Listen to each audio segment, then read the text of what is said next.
Hai guys, ini pengalaman saya pertama kali menerbangkan drone di Singapura guys. Tidak ada yang perlu dikhawatirkan guys.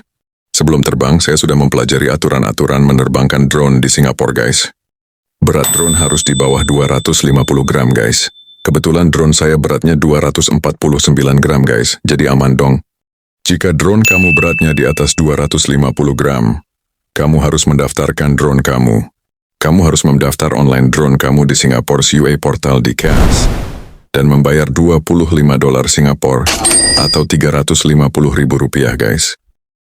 Jika kamu melanggar aturan menerbangkan drone, kamu akan didenda $12.000 Singapura guys, atau setara Rp145 juta guys.